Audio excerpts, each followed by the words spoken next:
Не юбилей, конечно, но праздник должен был состояться. 30 мая радиостанция «Новая волна» отметила свой 19-й день рождения. Мы пригласили всех в клуб «Моджо». Краткое описание праздника. 19:00 встреча гостей, 19:15 шумное начало, 19:30 шумное продолжение начала, в 20:00 игра «Большой квиз новой волны», в 23:00 диджей Лар, танцевальная зона и шумное продолжение шумного начала. Вечеринку решили сделать оранжевой, радостной. В зал пустили аромат цитруса. На входе вручали апельсины, из которых давили фреш.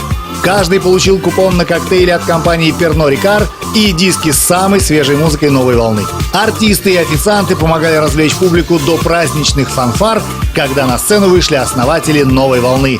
Несколько приятных слов слушателям и партнерам, немного истории, например, о том, что первыми звуками на частоте FM 102 были звуки песни Led Zeppelin «Лестница в небо». Все гости заранее знали, кто из них будет играть в квиз, а кто будет болельщиком. Легкий переаншлаг, вместо ожидаемых 200 пришло 300 человек, внес организационную суматоху. Но к началу квиза места всем нашлись, и на сцену вышел популярный ведущий игры Матвей. Призовой фонд нашего квиза составил 50 тысяч рублей. Кроме того, специальные призы: ящик шампанского и виски за 2 и 3 места.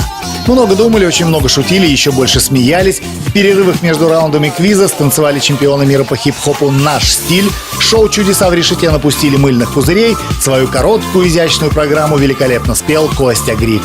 И пришло время объявить победителей. Ими стала команда автомобильной компании «Агат», которых пришел поддержать генеральный директор Сергей Киселев. Команда получила кубок, наполненный деньгами, и красные майки счастливых агатовцев долго еще метали в клубе.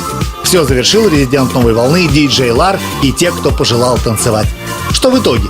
Коктейли, естественно, выпили.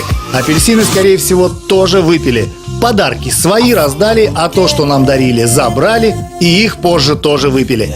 Многие подходили сказать спасибо, а это значит, наш праздник понравился нам, так уж точно. Начали придумывать, как в следующем году отметить юбилей, но бросили. Чего мучить себя так заранее? Вот придет май, тогда и устроим мозговой штурм. А пока лето.